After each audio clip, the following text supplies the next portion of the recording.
Hello friends, this is Veera from Time to Chess. Today we are going to analyze the Opera game, very famous game in chess, played by Paul Morphy. In 1858, this game was played at Opera House in Paris. Let's see this game. In this game, Morphy played with white pieces and he played against two strong amateurs.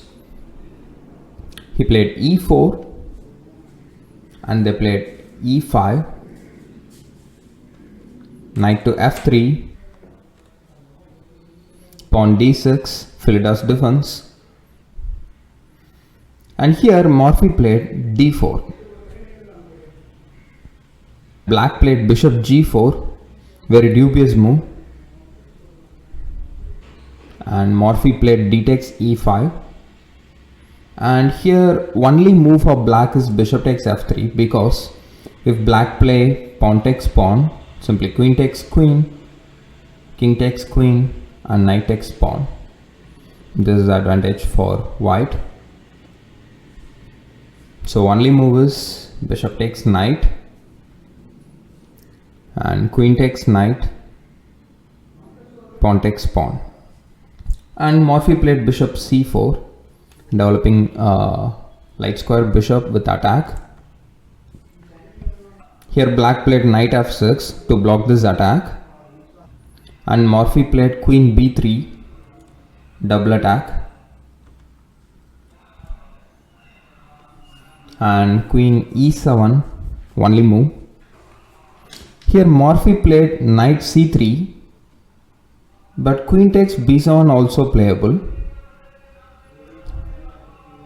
But after queen takes b7, black will play queen b4 check, queen takes b4, bishop takes b4, and white is pawn up. It's also advantage for white,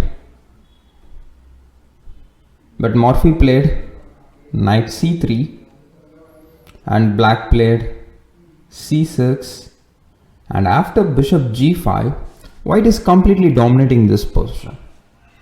So white finished his development and also ready to make castle, but look at black's position.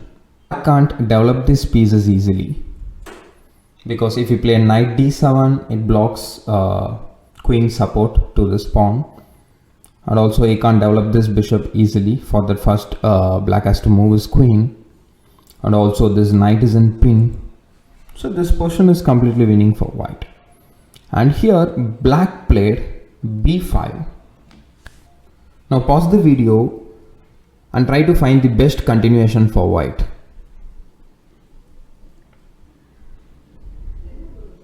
Here black's king is in center. He can't make castle easily. So Morphy decided to start his attack against this vulnerable king immediately. So he played the brilliant move, knight takes b5, knight sacrifice, and c takes d5, bishop takes b5, check. Only move, obvious move, knight b d7, and white played queenside castle, good move. Also threatening this knight on d7. So in this position, white have two strong pins.